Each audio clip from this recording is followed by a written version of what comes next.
할렐루야, 주님을 찬양합니다. 어, 눈이 많이 왔었죠. 그런데 삽시간에 그 눈이 녹아졌어요. 날씨가 따뜻하면 이런 눈들이 자취를 감추게 되죠. 어둠은 빛이 들어옴으로 말미암아서 저절로 사라지게 되고, 또 이렇게 많은 쌓여진 눈들도 결빙이 되어서 바닥이 미끄럽고 다니기가 불편했던 그런 시간들도 결국에는 햇빛으로 인해 가지고 따뜻한 그 온도로 인해 가지고 다 녹아지는 것을 보면서 하나님의 섭리와 하나님의 이치가 이와 같다라고 하는 것을 우리 자연 속에서 또 우리 생활 속에서 깨달았던 시간들을 여러분도 저도 가졌던 한 주간이었던 것입니다.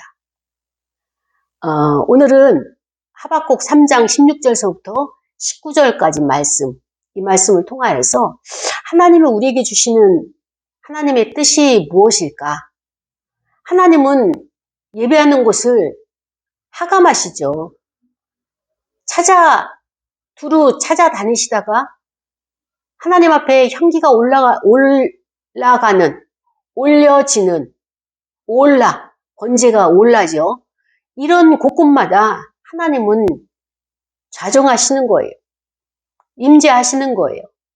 오늘은 이 말씀을 통하여서 저와 여러분에게 어떤 말씀을 어떻게 비춰주시고 이 시대에 우리가 살아갈 신앙의 자세가 무엇일까? 또 이 말씀을 통하여서 우리에게 하나님께서 질문하시는 그 질문이 무엇일까? 라고 하는 이런 관점을 통하여서 말씀 속으로 들어가 보기를 원합니다. 설교의 제목은 유일한 빛이에요. 유일한 빛. 그 다음에 본문은 하박국 3장 16절서부터 19절까지 말씀이라는 것 말씀드렸죠. 이 본문은 우리가 익히 잘 알고 있습니다.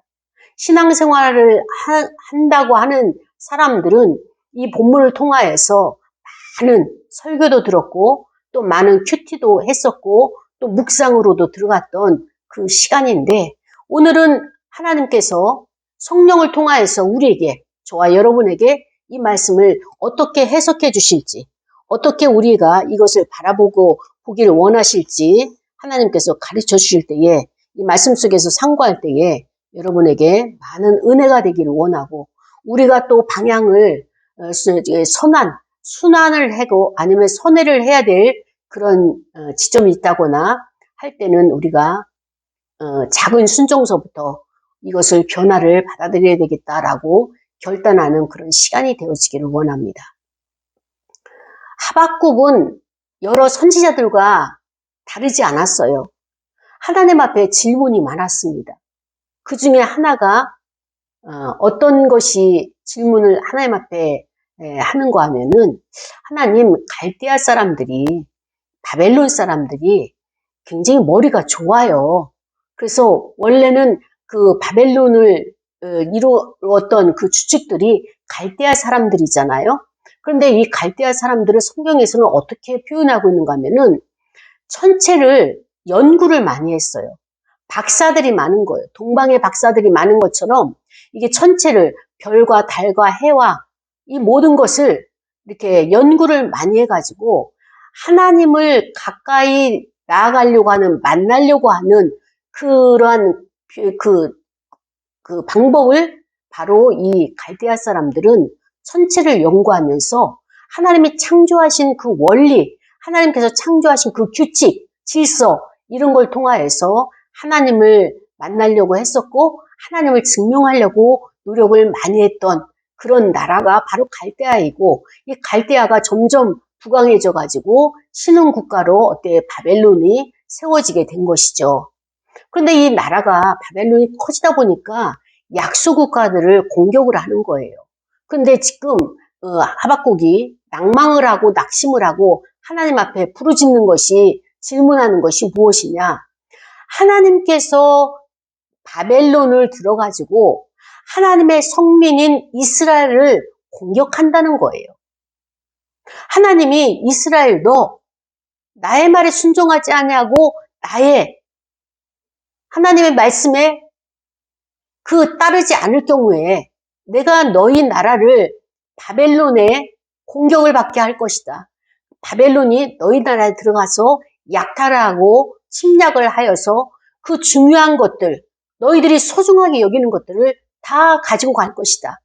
내가 이것을 너에게 허락할 것이다 라고 선지자를 통해서 예언하고 그것이 사실적으로 일어나는 현실이란 말이죠. 하박국 선지자가 여호와 앞에 기도하는 거예요. 하나님, 어떻게 이러실 수가 있습니까?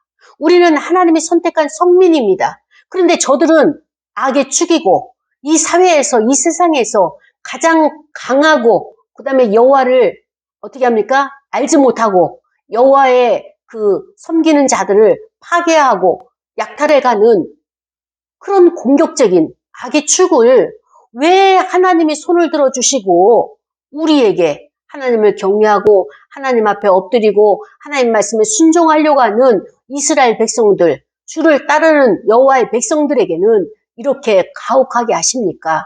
이게 하박국 선지자의 기도였어요. 하나님 앞에 끊임없이 질문한 거예요. 이건 너무하지 않습니까? 하나님이 우리 편이 되어주셔서 저 바벨론을 공격해 와도 바벨론을 무찔러 주시고 공격을 하지 못하도록 아예 사전에 그 마음을 돌이켜 주시고 이렇게 일을 하시는 것이 하나님이 하나님답게 되는 거 아닙니까? 그런데 어떻게 현실은 우리가 주를 경외하고 날마다 제사를 드리고 하나님을 찬양하고 엎드리는데 우리의 편이 되어주지 아니하시고 저 강한 바벨론 나라의 편이 되어서 우리를 공격하도록 허락하신다는 말씀입니까? 여기에 대한 속 시원한 답변을 좀 해 주십시오. 이게 구약에 있었던 모든 선지자들의 기도였었고 하나님 앞에 올려드리는 질문이었던 것입니다. 하나님께서는 그런 질문에 대해서 반드시 응답을 하시는 거예요. 오늘 본문도 이 하박국을 통하여서 하박국 선지자의 그 질문에 대해서 하나님의 응답을 주시는 마지막 결론이 되는 부분이란 말이죠.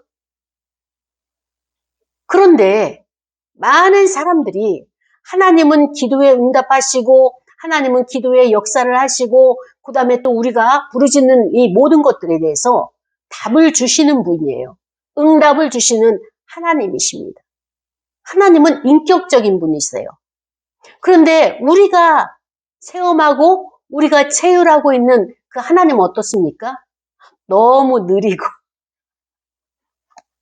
너무 우리가 급하고 정말로 안절부절하지 못하고 그 위기 상황이 오게 되면 풍랑이 일고 바람이 불고 그다음에 파도가 치는 이 현실 앞에서는 하나님도 좀 우리의 기도에 즉시 응답하시고 내가 혹여라도 잘못 기도하고 또 내가 혹여라도 구하지 못한 것까지도 하나님께서 아비의 심령으로 우리를 돌보시고 우리에게 모든 것을 채워주시는 그런 하나님이시기를 우리는 믿고 구하고 있는데 현실적으로 우리에게 역사하시는 하나님은 어떤 하나님이십니까? 잠잠하신 하나님, 반응이 없으신 하나님, 그리고 한참 후에 모든 일을 다 마무리 짓고 나서 나타나시는 하나님. 야곱이 그랬잖아요. 시므온과 레위가 거기에 있는 추장 하몰의 그 추장과 그 남자들을 전부 다 전멸을 시키고 나서 그때 등장하잖아, 야곱이. 그러면서 그들을 책망하는 거예요. 너희들이 어쩌자고 내 말도 듣지 아니하고 여기서 이 땅에서 비싼 돈을 주고 산 이 땅에서 우리가 거주해야 되는데 여기서 도저히 쫓겨나게 생겼다. 여기서 도저히 살 수가 없게 생겼다. 만약에 산다면 우리가 모두가 다 죽임을 당할 것이다. 어떻게 나의 말을 듣지도 않냐고 너희들은 맘대로 이렇게 일을 처리를 해서 사건을 크게 만들었느냐. 그러면서 전부 다가 야반 도주하죠. 우리가 믿는 하나님의 형상도 하나님 이러한 신앙으로 이러한 관점으로 하나님을 보고 있지는 않은지 우리가 말씀 속에서 깨닫기를 원합니다. 하박국이 하나님 앞에 이렇게 호소하는 거예요.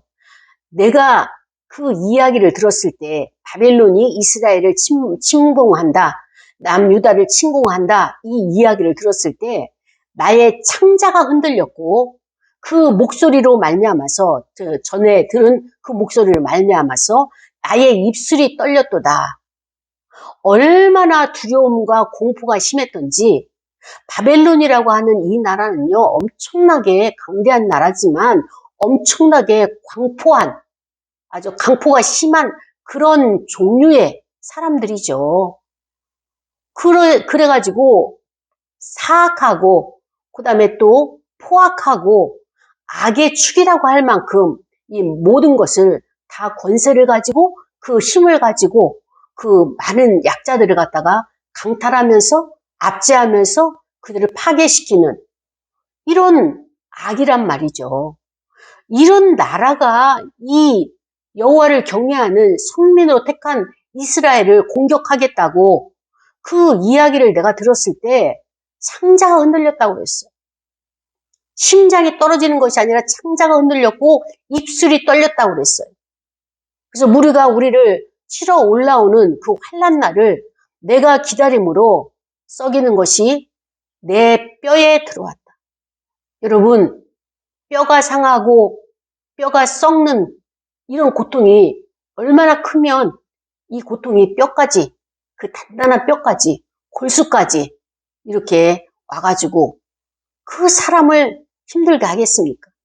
그만큼 지금 이 문제, 현실의 문제는 굉장히 힘들고 어려운 문제다라고 하는 것을 말하고 있죠. 그래서 하박국은 내 몸은 내 처소에서 떨리는도다. 내가 있는 곳에서 안절부절 못하고 이 몸이 떨려가지고 손발이 떨려가지고 입술이 떨려가지고 말도 못하겠고 행동도 못하겠고 이걸 어떡하지? 이 현실을 어떡하지? 어떻게 살아가야 되지? 이 불안해서 공포 속에서 어떻게 해야 될지를 모르는 이 상황을 표현하고 있습니다. 그런데 반전 후 17절에 비록이라고 하는 하박국의 신앙 고백이 나오기 시작하죠. 무화과 나무가 무성하지 못하며 포도나무에 열매가 없으며 감람나무에 소출이 없으며 밭에 먹을 것이 없으며 우리의 양이 없으며 외양간에 소가 없을지라도 나는 여호와로 말미암아서 즐거워한다. 나의 구원의 하나님으로 말미암아서 나는 기뻐할 것이다. 그리고 주 여호와는 나의 힘이다. 내가 의지할 분은 오직 주 여호와 하나님 한 분밖에 없다. 그분은 나의 발을 사슴과 같게 하셔서 나를 나의 높은 곳으로 다니게 하신다. 이 땅에, 이 사회에 혼돈되고 악으로 만든 이 모든 것들로 인해 가지고 고통당하는 신음소리가 있는 그곳이 아니라 그 하나님은 나를 존귀하게 여겨서 저들이 손에 해를 당하지 않도록 나를 인도하시고 보호하시는 그 하나님이다라고 하는 신앙 고백을 하고 말았습니다. 이것이 오늘 저와 여러분에게 주시는 하나님의 말씀이에요. 여러분, 하박국은 분명히 1장과 2장에서 여호와께 계속적으로 질문한 거예요. 왜 악인이 잘 됩니까? 그리고 왜 하나님의 성민인 이스라엘을 저 악인, 우리가 원수로 생각하고 정말로 치졸하기 짝이 없는 사람으로 취급 안 하는 그들로 인해 가지고 우리를 공격하게 만들어서 정말로 우리의 자존감이 무너지고 처참하게 우리가 무시하고 짓밟고 그 사람 취급 안 했던 저들로 인해 가지고 내가 무너지고 내가 공격을 당하고 같이 싸울 수도 없는 이런 환경들이 만들어지는 여기에 대해서 정말로 하박국은 견딜 수 없는 몸부림쳤던 그였는데 어떻게 오늘 3장에 와서는 하박국이 오히려 신앙 고백을 하고 나는 여호와만 붙들겠습니다 라고 하는 고백을 하게 되었는지 여기는 하나의 전환점이 있을 거예요. 변곡점이 분명히 있습니다. 우리는 어떻게 하박국이 이렇게 바뀌어질 수 있을까? 트랜스포메이션이 될 수 있는 그러한 지점을 우리가 함께 발견하고 또 나의 이렇게 바뀌어져야 될 변환점이 되어야 될 내 심령 안에 있는 그 믿음의 단계는 어느 터치점이 있는지 말씀 속에서 깨닫기를 원합니다. 사랑하는 여러분, 인간은 하나님 앞에 항상 원하는 것이 무엇이냐? 보여지는 현상을 원하는 거예요. 우리가 지금 환경이 너무 안 좋아서 살 수가 없습니다. 하나님 이 환경을 좀 변화시켜 주옵소서. 우리에게 자유를 주시고 우리에게 부요함을 허락하시고 우리가 하는 일이 승승장구 잘 되게 하시고 많은 사람들에게 유익을 줄 수 있도록, 그래서 나는 하나님을 영화롭게 하고 하나님 앞에 영광 돌릴 수 있도록, 내가 하나님 자녀라는 것을 만인이 알 수 있도록 이렇게 영광을 하나님 앞에 올려드리고 싶습니다 라고 하는 것이 기독교인들의 모두가 가지고 있는 공통점이죠. 그런데 하나님은 그렇게 하셔요. 그렇게 하시는데 우리가 원하는 방법을 하나님은 선택하지 아니하시고 하나님의 방법으로 우리를 따르도록, 하나님의 방법을 볼 수 있도록 우리를 훈련하시고 우리의 눈을 열어가신다는 거예요. 인간은 현상을 원하고 인간은 환경을 다스림을 받기를 원해요. 그런데 하나님은 보여지는 현상, 이것이 아니라 본질이 무엇이냐, 너희 안에 무엇이 주 본질이냐 라고 하는 것을 질문을 하신단 말이죠. 그러니까는 하박국이 하나님 이해할 수 있도록 말씀 좀 하십시오. 어떻게 우리의 원수 바벨론이 우리를 공격한단 말입니까? 왜 하나님이 그것을 허락하시고 그들을 도구로 부직갱이로 지팡이로 우리를 치신다는 말씀입니까? 심판하신다는 말씀입니까가 하박국의 질문이라면 하나님께서는 그 질문보다 너희들은 이해를 원하고 너희들의 방법으로 그 문제를 해결해 주기를 원하지만 여호와 하나님은 잠잠하라, 기다려라, 나를 신뢰하라 이 말씀으로 화답을 하시는 거예요. 주요 요지는 인간은 이해를 원하나 하나님은 이해가 문제가 아니라 나를 신뢰하라 이 말씀을 하시는 거예요. 지금 이스라엘의 유다가 막바지에 바벨론에 어떻게 됩니까? 포로로 끌려가는 상황이죠. 근데 그 전 단계에서 지금 하박국 선지자, 소선지자들이 여호와 앞에 계속적으로 울부짖고 기도하고 백성들에게 회개하라, 회개하라 이렇게 전파를 합니다. 그런데 이스라엘 백성들이 회개를 안 하는 거예요.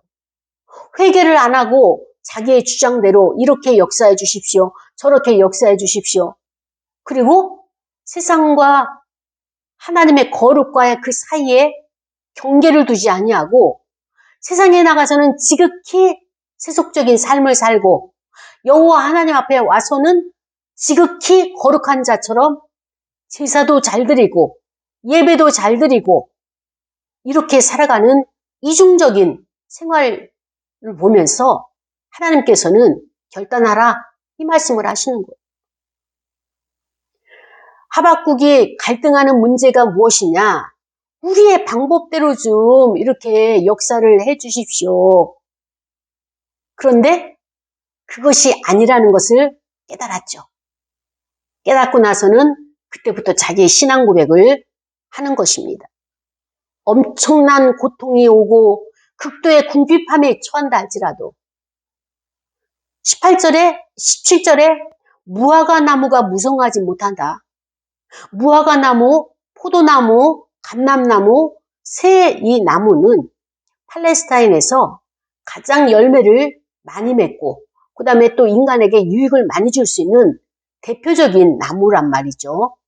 하나님이 이 나무를 통하여서 그 풍성한 열매를 통하여서 식거리가 되게 하고 그다음에 또 과부와 그다음에 또 가난한 그 나그네들의 이 모든 것을 배를 채울 수 있는 그 무화과 나무, 그다음에 포도나무, 감람나무, 제사 드릴 때, 예배 드릴 때 감람류를 부어야 되잖아요. 전제를 드릴 때도 함께 부어 드려야 되잖아요. 이런 포도나무들, 이런 것들이 소출이 없어지고 또 열매가 맺지 아니하고 풍성하게 무성하게 이런 것들이 자기의 생산량을 내지를 못한다는 거예요. 어떨 때 이런 일이 있습니까? 전쟁이 일어나게 되면 어떻습니까? 농사를 지을 수가 없는 거예요. 농사를 지을 수가 없으니까 가난이 오게 되죠. 가난이 오게 되면 가장 큰 피해를 받는 것이 누구냐? 바로 짐승들이에요.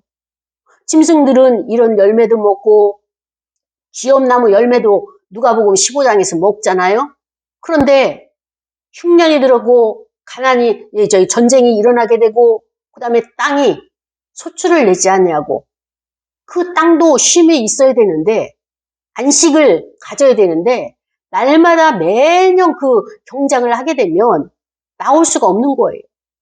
이런 상황들이 우리가 살아가는 하나님의 창조 세계 속에서 있는데 이것을 우리가 인정하지 아니하고 매번 풍성하게 부요하게 하나님의 흥왕하게 일어나게 하는 회복만 원하고 하나님의 축복만 원하고 하나님의 복의 관점을 가지고 있는 우리에게는 진정으로 하나님의 어떤 분인가를 제대로 알지 못하는 이러한 신앙 고백, 이런 상태에서 우리가 원하는 것을 채워주는 그 신호로 전락하고 말지는 않았는지 말씀 속에서 나 자신을 비춰보기를 원합니다. 그렇습니다. 밭에 먹을 것이 없어요. 가뭄이 들었죠. 전쟁을 일으키니까 전쟁이 나니까 농사 지을 정신이 없죠.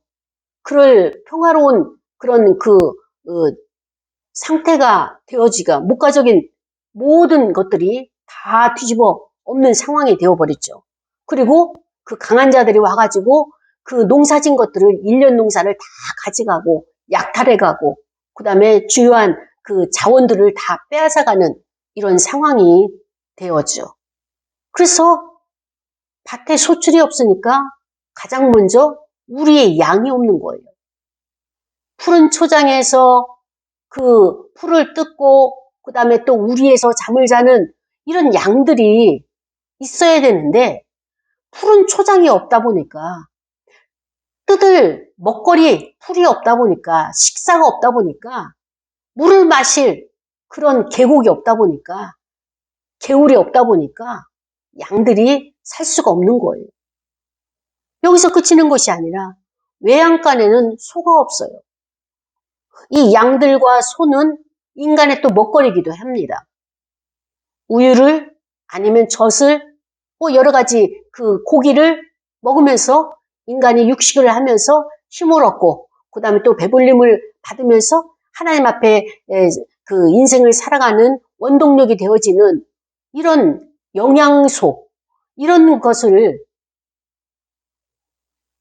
공급받는 자원들이 없어진 거예요. 하나님이 이것을 현실적으로 그렇게 만드시겠다 이 말씀을 하시는 겁니다. 처음에는 하박국이 하나님 앞에 하소연하고 그럴 수 없습니다. 어떻게 우리의 하나님이시고 만군의 여호와 하나님께서 우리에게 이렇게 가혹하게 하실 수 있습니까? 체면이 말이 아닙니다. 자존감이 무너집니다. 어떻게 원수의 편을 들어서 저들을 갖다 사용을 하십니까? 이게 하박국 선지자의 하소연이죠. 하나님이 일하시는 방법에 대해서 우리가 좀 더 관찰을 해야 된다고 봅니다. 엘리야가 하나님 앞에 하소연한 것이 무엇인가 하면은 하나님 아합왕이 지금 이 시대에 가장 강한 나라인데 또 강력한 왕인데 어떻게 아합왕은 하는 일마다 잘 되고 그 다음에 또 이스라엘은 유다는 이렇게 어렵습니까? 하나님이 아합을 좀 심판하셔서 우리로 하여금 아합이 없는 세상을 살 수 있도록 도와달라고, 이게 엘리야의 호소였잖아요. 근데 어떻습니까? 바알과 아세라 상의 제사장 850명은 엘리야가 다 처단을 했어요. 하나님이 힘을 주셔서 그들을 다 처치를 했어요. 그런데 하나님께서 아합을 살려두시는 거예요. 아합을 살려두니까 엘리야 입장에서는 힘이 빠지는 거예요. 어떻게 하나님이 이러실 수가 있느냐고요.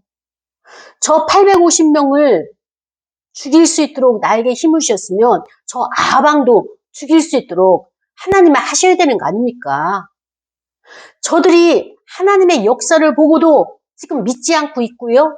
오히려 마음이 더 강팍해져가지고 그 이세벨이 왕비가 나를 죽이겠다고 내 생명까지 찾고 있지 않습니까? 그래서 내가 이렇게 도망 나온 거 아닙니까? 어떻게 하나님께서는 이 땅의 선지자들이 다 죽었어요. 오직 나만 남았습니다. 그 이야기는 이 땅의 선한 자, 이 땅에 하나님의 말씀대로 사는 자들이 다 죽여버리고 아합이 죽였고 이제 나 혼자 남았는데 하나님은 왜 가만히 계십니까? 정말로 이거는 하나님이 심판하시고 하나님의 역사를 나타내셔야 될 이 시점에 왜 하나님은 저를 잘되게 하고 악한 자들을 왕성하게 하고 이렇게 일을 하시는지 이해를 할 수가 없습니다. 그래서 여기에 대해서 엘리야가 삐졌죠. 내가 이런 하나님을 언제까지 믿고 있어야 될까? 차라리 나를 데려가십시오. 차라리 나를 그냥 포기하십시오.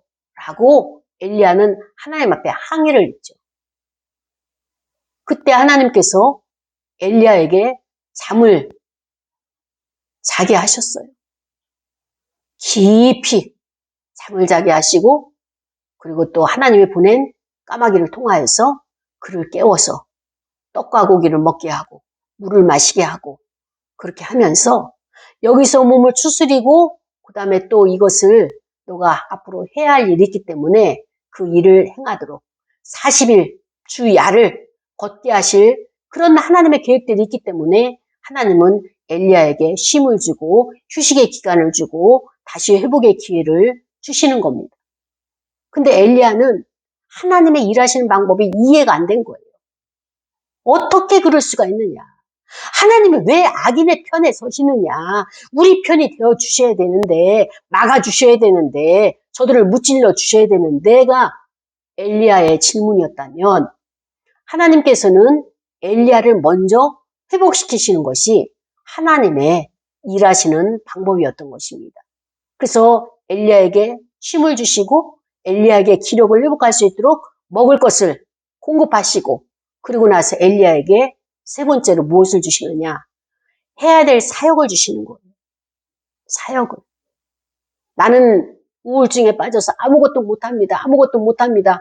하고 엘리야가 하나님 앞에 반항을 했지만 하나님께서는 그에게 사역을 주시면서 너가 생각할 때는 아합이 또 이스라엘 나라가 지금 모든 것이 멸망을 하고 죄가 완악해졌고 강포해졌고 모든 것에 만연이 됐다라고 너는 보고 있지만 내가 봤을 땐 여호와 하나님께서 보셨을 땐 아직 때가 이르지 않았다는 거예요.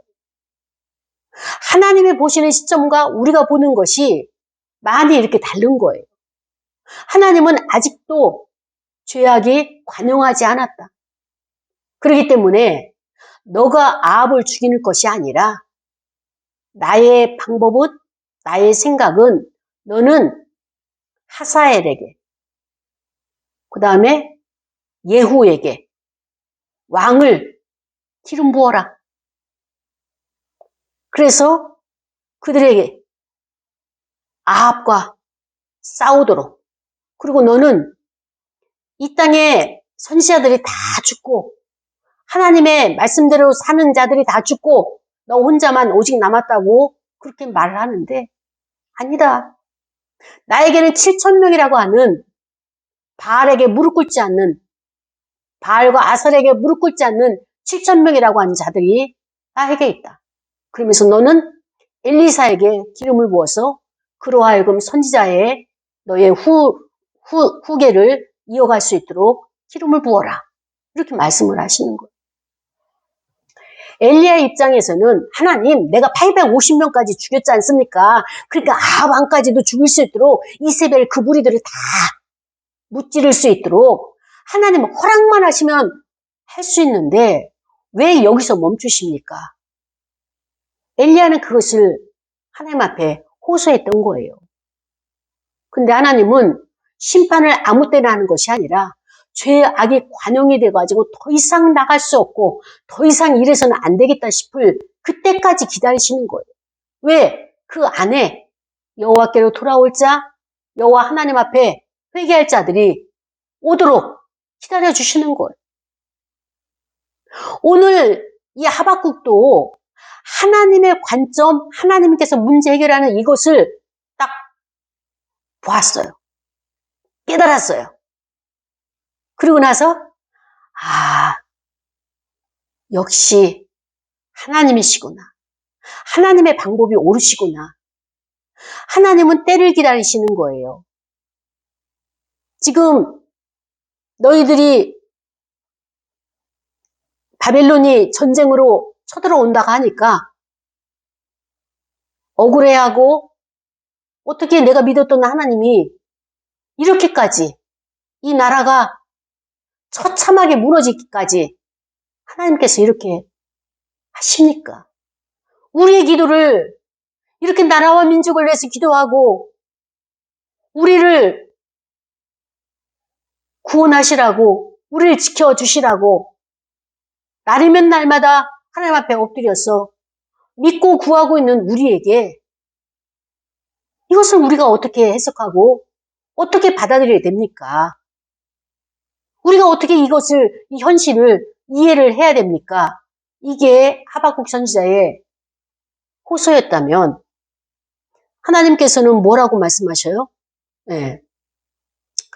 너희들이 바벨론을 본다는 것, 너희들이 무화과의 열매, 포도나무 열매, 감람나무의 소출, 그 다음에 밭에 먹을거리, 그 다음에 또 우리의 양, 외양간의 소, 이런 것을 본다는 것은 본질적으로 하나님, 여호와 나를 바라보는 것이 아니라 주변의 것들을, 언저리의 것들을, 비본질적인 것들을 너희들이 붙잡고 있는 것이다. 이 말씀을 하시는 거예요. 그것이 중요치가 않고 환경이 중요치가 않고 진정으로 너희가 나를 원하고 내 안에 거한다면, 여호와 안에 거한다면 밭에 우리의 외양간에 소가 없다 할지라도 전쟁으로 인해 가지고 농작물을 거두지 못하게 되고 그 다음에 또 가축들이 희생되어서 이제 먹을 것이 인간에게까지 미치지 못하는 그런 상황이 된다 할지라도 오로지 나는 구원의 하나님을 바라보는, 나를 구원하시는 분이 여호와 하나님이시다라고 하는 이 믿음 안에 너희들이 세워져 있지만이 이 현실을 살아갈 수가 있다. 이 말씀을 하고 계시죠. 그래서 이 하박국도 그 하나님의 말씀을 딱 붙들고 이제 신앙으로 고백을 하기 시작하는 거예요. 나의 현실이, 나의 환경에 엄청난 고통이 오고 그 다음에 극한 궁핍에 처한다 할지라도 세상은 우리가 망한다, 세상은 우리에게 어려움이 있다, 세상은 우리에게 불안과 공포를 심어주는 소식들을 계속적으로 물고 오지만 믿음으로 사는 사람은 어떤 자냐? 하나님의 의롭다 인정을 받은 그가 믿음으로 사는 것이다. 의인은 내가 의인이요 내가 하나님의 거룩한 자요 말하는 것이 아니라 하나님의 의롭다 인정을 해주시는 그것이 바로 의인인데 그 의인은 어떤 삶을 사느냐? 나의 소망은 오직 여호와께 있습니다. 오직 나는 믿음으로 사는 자이기 때문에 의인입니다. 나에게 의인이라 칭함을 주셨기 때문에 나는 여호와를 바라보면서 그 믿음으로 살아갑니다. 이게 이제 하박국의 신앙 고백이잖아요. 그래서 하박국은 어떤 상황이 올다 할지라도 하나님께서 나를 구원하실 거에 대해서 확신을 가졌고 그러고 나서 거기에 대해서 소망으로 앞으로 되어질 소망을 바라보면서 기뻐한다, 즐거워한다 이렇게 고백을 하고 있는 것입니다. 그렇기 때문에 세상에서 들려오는 소리에 어떠한 것도 환경이 변하는 풍랑치는 이 현실을 본다 할지라도 이제 나는 하나님의 크고 위대하심을 알았고요. 하나님의 뜻을 깨달았고요. 그래서 하나님 앞에 내가 머리를 숙여 경배하면서 엎드려 찬양을 드립니다. 이게 하박국 선지자의 신앙 고백이잖아요. 그러면서 나는 이제 소망이 되는 것은 장차 얻을 생명의 면류관을 바라보면서 그래서 이 땅에서 당하는 어떠한 고난도 나는 견뎌낼 수 있습니다. 왜? 여호와 하나님이 나와 함께 하시기 때문에 견딜 수 있는 힘을 주시기 때문에 우리는 자꾸 환경이 이래요. 이렇게 저렇게 이런 조건을 주세요. 저런 조건을 주세요. 이거 막아주세요. 현상을 쫓아가다 보면은 아무것도 할 수가 없는 거예요. 해결할 수가 없는 거예요. 우리가 내적 치유에서 파리가 있어요. 자꾸 파리가 날아다녀요. 파리가 날아다니면 어떻게 합니까? 그 파리를 잡는다고 문제 해결되지 않습니다. 그럼 어떻게 되느냐? 파리가 모여들 만한 어떤 분비물이 있는 거예요. 그 음식이 썩었다든지 아니면 거기에 그런 분비물이 있다든가 파리가 좋아하는 그런 요소가 있단 말이죠. 그래서 그거를 먼저 근본적으로 제거를 해야지 우리가 파리채로 파리를 잡는다고 해결될 수 있는 문제는 아니다라고 하는 것처럼 하나님도 그 말씀을 하시는 거예요. 너의 중심에 내가 있다면 여호와 안에서 너가 기뻐하고 즐거워할 수 있는데 왜 그것을 보지 못하고 주변의 비본질적인 것, 주변에 얹어릴 것을 보면서 불평불만을 나에게 가지고 나오느냐 이 말씀을 하시는 거예요. 그렇기 때문에 하나님에 대한 신뢰를 우리가 한다면 불평이 없는 거예요. 왜? 내가 이렇게 처한들 저렇게 처한들 하나님이 해결하실 문제고 또 요동치는 가운데서도 태풍의 눈과 같이 나의 중심을 붙잡아 주셔서 불안하지 않고 늘 그곳이 평안이고 늘 그곳이 기쁨이고 즐거움이 그 안에 있다는 것을 하나님은 우리에게 말씀을 하시는 거예요. 근데 우리는 여호와 안에 들어가지 못하니까 주변의 것을 보면서 이것은 이래요, 저것은 저래요.